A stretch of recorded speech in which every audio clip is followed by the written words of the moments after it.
Israeli বর্বরতায় Gaza উপত্যকার নিরীহ ফিলিস্তিনিরা যেখানে দিনের পর দিন না খেয়ে মৃত্যুর কোলে ঢলে পড়ছেন, সেখানে অস্ট্রেলিয়ার মানুষের কাছে ভারী বৃষ্টিপাত তুচ্ছ বিষয়। তাই তো বৈরী আবহাওয়ার মাঝেও ফিলিস্তিনি পতাকা হাতে গাজা ইসরায়েলি আগ্রাসন এবং দুর্ভিক্ষের প্রতিবাদে বিক্ষোভ মিছিলে বেরিয়ে পড়েন হাজার হাজার মানুষ।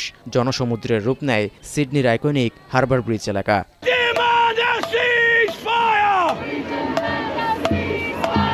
মিছিলে বয়স্ক থেকে শুরু করে ছোট বাচ্চাদের নিয়েও অনেক পরিবার হাজির হয়। বৃষ্টিতে ভিজে এতে সমর্থন দিতে ছুটে এসেছিলেন উইকিলিক্সের প্রতিষ্ঠাতা জুলিয়ান অ্যাসাঞ্জও। হাজার হাজার মানুষের অংশগ্রহণে হওয়া ইসরায়েল বিরোধী এই বিক্ষোভে ছিলেন অনেক বাংলাদেশীয়।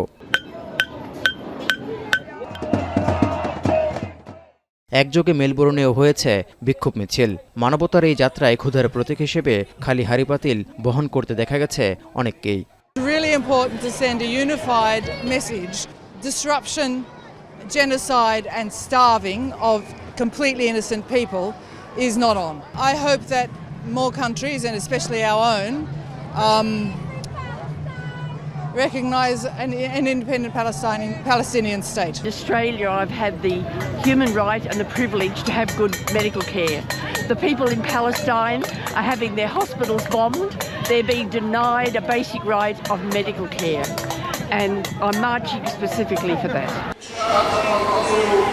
ইসরায়েলি দখলদারিত্বের শিকার অধিকৃত পশ্চিম তীরের শহরগুলোতেও গাজাবাসীর প্রতি সংহতি জানিয়ে বিক্ষোভ হয়েছে। স্লোগানে স্লোগানে রামাল্লাহ এবং হেব্রনে গণহত্যা বন্ধের জোর দাবি জানান তারা।